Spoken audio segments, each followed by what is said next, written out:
Un iPhone tout neuf qui pourtant a un air de déjà-vu. Et oui, il s'agit du tout nouvel iPhone SE. Le test tout de suite sur 01net TV.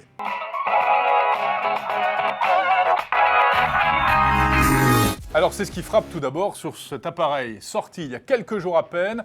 Regardez, on a vraiment l'impression que c'est un iPhone 5S. Et oui, c'est retour vers le futur en fait. On repart en 2013 avec donc effectivement la coque de l'iPhone 5S. Et pour résumer, Jérôme, on peut le dire, hein, ce téléphone c'est quoi? C'est un iPhone 5S avec à l'intérieur les derniers raffinements technologiques de l'iPhone 6S. Ah non, je ne dirais pas ça, François. Ouh là là, attention! C'est plutôt un iPhone 6S dans un iPhone 5S. Si tu veux. Tout dépend si le verre pareil. est plein ou vide, ça revient au même. Alors, quand même, il y a quelques petites nouveautés en termes de design. C'est la couleur, Jérôme. Tu as là entre les mains un très joli rose gold. Qui n'existait pas précédemment. Ouais. Il y a déjà eu des produits roses chez Apple. Ça marche plutôt bien et pas seulement pour les femmes. Donc ils se sont dit, eh bien allons-y, on se lance sur ce nouveau produit. Voilà, et donc nouvelle couleur, le rose, mais aussi le gold qui n'existait pas sur l'iPhone 5S. Alors côté spec justement, quoi de neuf? Qu'est-ce qui change? Eh bien tout, à l'intérieur de ce nouvel iPhone, tout change. Une puce NFC arrive, attention, c'est pas le NFC des grands jours, hein, c'est le NFC pour l'Apple Pay. Quand ce service arrivera en France, eh bien on pourra payer avec donc l'iPhone SE. Bon, gros point fort, un meilleur appareil photo. En fait, c'est l'équivalent véritablement de l'appareil photo de l'iPhone 6S. Donc 12 mégapixels, la fonction Live Photo, le flash pour les selfies et puis la vidéo 4K, même s'il n'y a pas de stabilisateur optique comme sur l'iPhone 6S Plus par exemple. Exactement. Côté écran, rien ne change. On se retrouve avec l'écran Retina de l'iPhone 5S, plutôt agréable. En revanche, côté autonomie, et ça c'est plutôt une bonne nouvelle, l'iPhone SE fait mieux que l'iPhone 5S. On peut dire qu'on gagne 2 heures d'autonomie en plus, hein. Voilà, pari réussi parce que c'était vraiment la question lorsqu'on a vu arriver cet appareil. Plus puissant, ça veut souvent dire moins de batterie, et bien là, on n'est pas déçu à l'arrivée. Voilà, on voit qu'Apple a réussi véritablement à optimiser ce nouveau téléphone.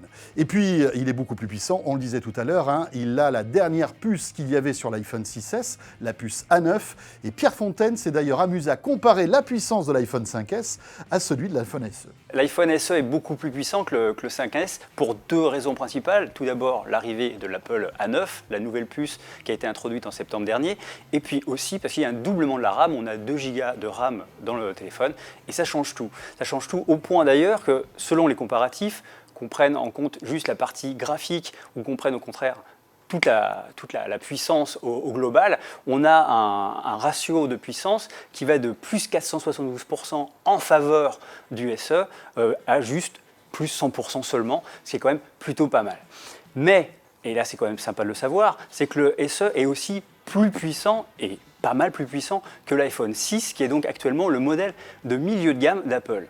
Alors là, le ratio est un petit peu moins favorable au SE, forcément, parce que le 6 est plus récent, mais on a encore quand même un ratio de puissance qui oscille entre plus 100, 110% à plus 60% selon les applications de test et selon si on va tester la partie graphique ou la partie globale de la puissance de la plateforme au total.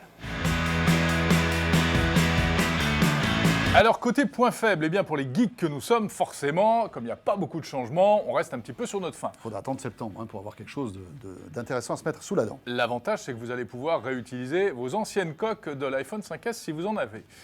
L'avantage, c'est le petit écran qui plaît à beaucoup de gens, mais ce n'est pas un avantage pour tout le monde, parce qu'on sait que la tendance est plutôt aux grands écrans, et si on a goûté à un grand écran, peu de chances qu'on revienne à ce format-là. Alors c'est vrai, cet iPhone SE a un très bon rapport qualité-prix, mais le problème c'est qu'il est beaucoup moins cher aux US qu'en Europe, hein. Aux US on peut le trouver, alors suivant les États, à 399$, peut-être quelques pourcentages de plus dans certains États, mais en France il est vendu à 489€. Oui François, mais enfin aux États-Unis on annonce toujours le prix hors taxe, alors Oui. qu'en France on annonce TTC, donc il faut Malgré quand même tout, faire la part des choses. malgré tout, il y a une différence. Et puis l'autre point faible à mon avis, c'est les 16 petits gigas qu'il y a Ça, dans il le ne modèle le d'entrée de digère gamme. pas. Ben oui, attendez, c'est un smartphone qui filme en 4K, etc. avec l'OS installé. Franchement, vous n'avez pas intérêt à trop filmer vos souvenirs de vacances parce que vous n'aurez plus de mémoire sur votre téléphone. Alors le paradoxe de cet iPhone SE, c'est qu'il n'est pas très nouveau, mais c'est quand même, eh bien, moi j'ai envie de dire une réussite. C'est un excellent compromis, spec, technique, prix. Voilà. Et puis surtout, c'est un nouveau cheval de Troie pour Apple qui va peut-être arriver à séduire de nouveaux utilisateurs qui n'avaient pas énormément d'argent mais qui voulaient goûter quand même à l'écosystème Apple. Là, pour 489 €, on a un vrai iPhone vraiment puissant qui va avoir une belle durée de vie parce que, étant donné qu'il a les dernières puces, on peut dire qu'il a au moins 3 ou 4 ans de vie avec les mises à jour. En fait, on voit bien ce que fait Apple. Ils sont en train de préparer la sortie du futur iPhone, l'iPhone 7 probablement, et ainsi il y aura une gamme très cohérente.